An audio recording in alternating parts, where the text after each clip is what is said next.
So it's my pleasure to introduce Jessica Boston to the Wellness at Work podcast. She is a leading transformational hypnotherapist based in London. And much to my delight, Jessica is actually a friend of mine and someone that I've also worked with. She's supported me with some mental health issues that I've suffered with in the past. And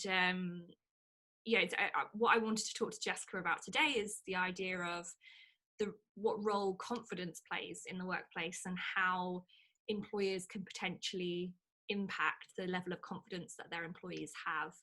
And I've taken a little line from your website, which I just want to recite because I just really like it and I think people will resonate, which is, I help ambitious creatives overcome perfectionism, procrastination, and self-doubt so that they can choose a life of freedom.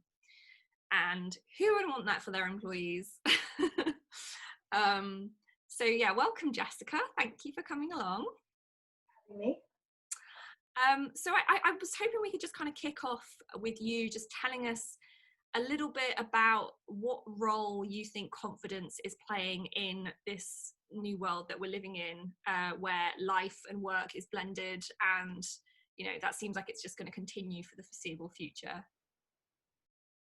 Well, confidence always has its role at any stage in life, regardless of whether or not we're going through a big change like we're at the moment, where also our sort of illusion of certainty is being thrown up in the air because we don't really know what's going on and we don't really know how things are going to pan out. And the thing is, we never do, but normally we can sort of construct an idea of what might be, we say, right, this week is going to be like any other week, and I'm going to get up and I'm going to put on my clothes and go to work, and then I'll come home and eat my soup, basically what I did yesterday.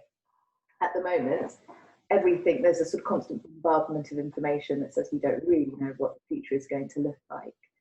And that is causing a lot of anxiety, because anxiety is, our illusion of certainty helps establish whether or not we're going to have anxiety. Mm-hmm. So confidence is always relevant. More than confidence, what I would say is very important is our ability to trust, because that's essentially the foundation for our confidence, whether or not we can trust the environment that we're in and whether or not we can trust ourselves to be able to navigate the environment that we find ourselves in.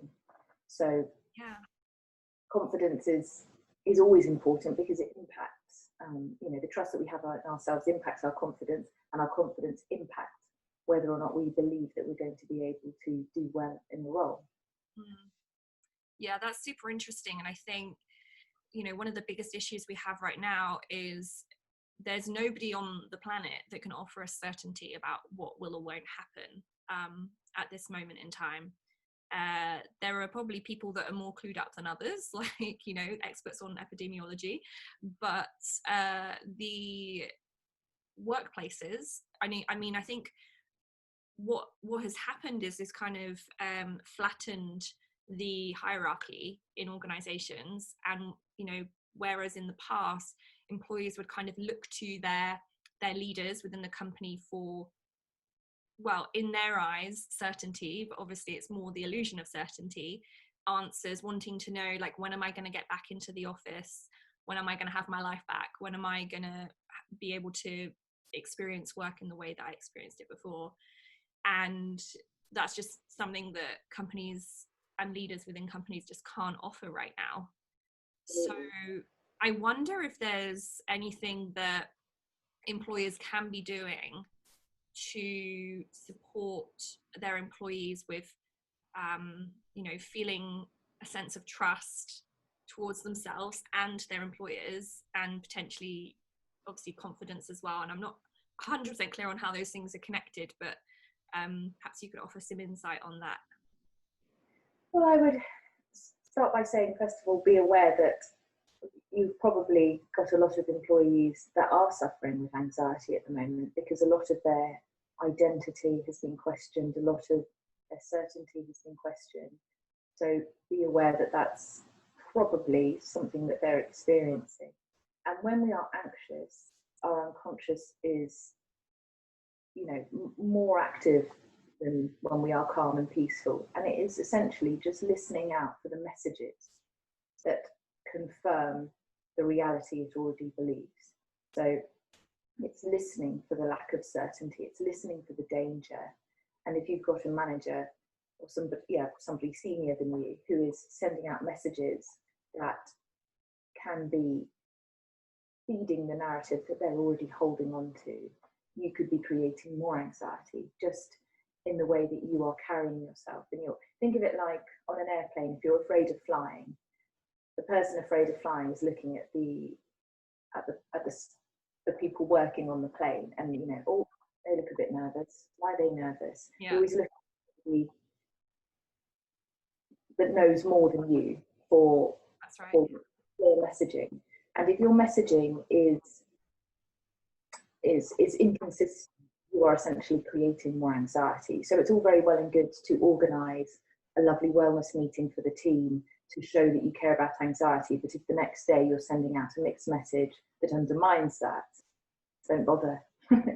Just it's as the person, think of it a bit like a dog. A dog receives one clear message about what's going on in their environment. If they've got lots of messages that are contradictory, you confuse them and it picks the easiest message. When we're afraid, we're the same. So be consistent in the messages that you're giving to the people around you about their certainty, and that will decrease their anxiety. Mm-hmm. So I can't offer a hot tip like, just breathe, because to me, they're plasters on a broken arm. That's a very nice tip, and it's very easy, and it's what everyone would like to hear. But really, dealing with anxiety and trust is a holistic thing. You have to be looking at the wholeness of everything to make something better. Absolutely. I wanted to briefly mention as well that you have a fantastic album, which I think is on Spotify. On Spotify. Yeah, so I was very lucky, and I was introduced to the album early last year when I was experiencing some anxiety. And it's perhaps you could just describe the purpose that it serves, because you'll do a much better job than me.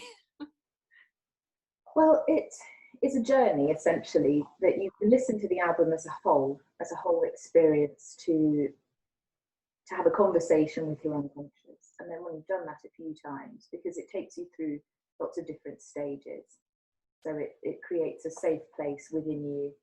Then it helps you process negative emotions, or just reframe them, gain a different sense of perspective on them and understand them from a wider perspective. Then to accentuate positive messages within, and then to connect to this sense of trust, which is a big part of what I believe to be important, the idea of trusting all the parts of yourself, and then trusting your space in the greater collective. Mm-hmm. So the idea is that after you've listened to it a few times through, then you can listen to the messages that you need as and when you need them. Like, oh, I feel a bit disconnected from the people in my life, and I'm going to listen to this one, or I need to be back connected with my sense of being able to trust myself, which essentially I believe to be the most important of messages, because you need to be able to trust yourself, to trust others, to trust everything. Yeah, absolutely.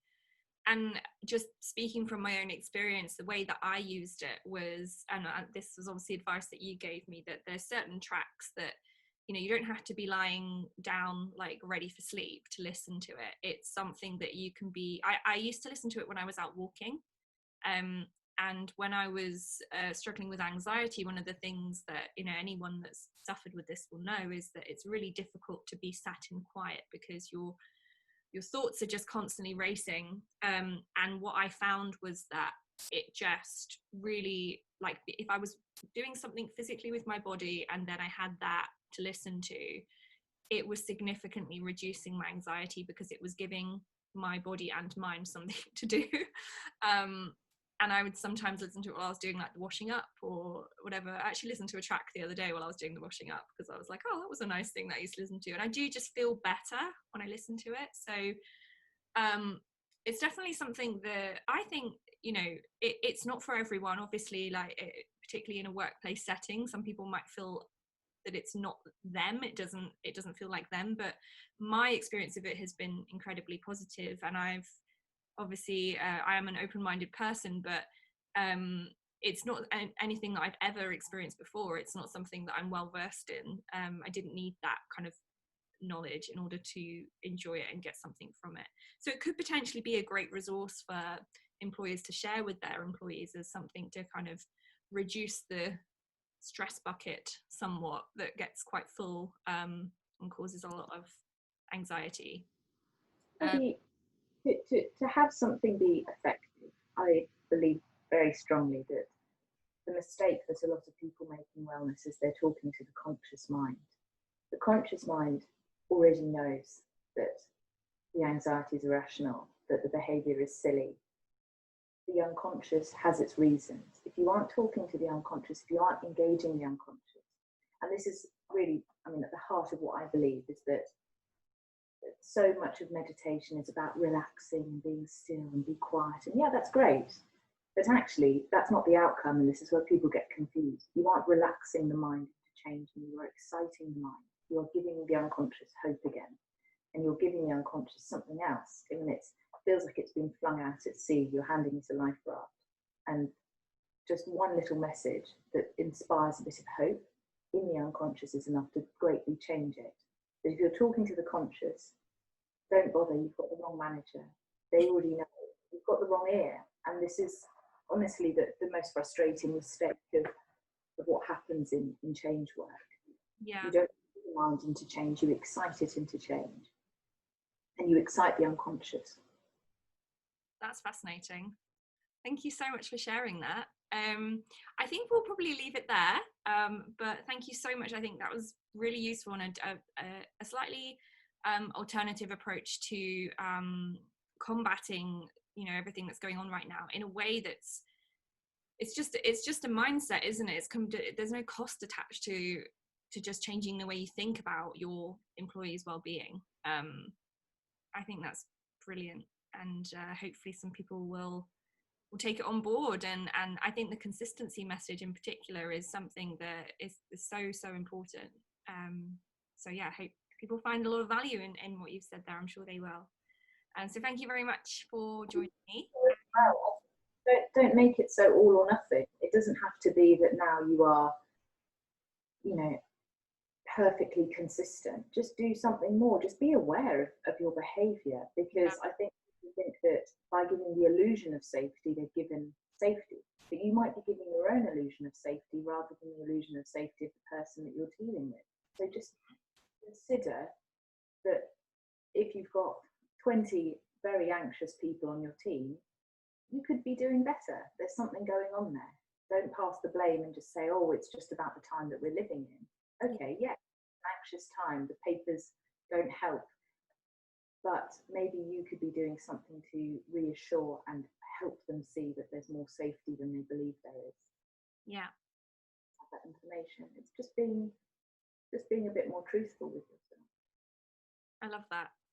Thank you so much, and yeah, thanks for agreeing to do this. It's been fab to speak to you, and hear your fantastic brain doing its thing. Thank you. All right, speak to you soon. Take care. Bye.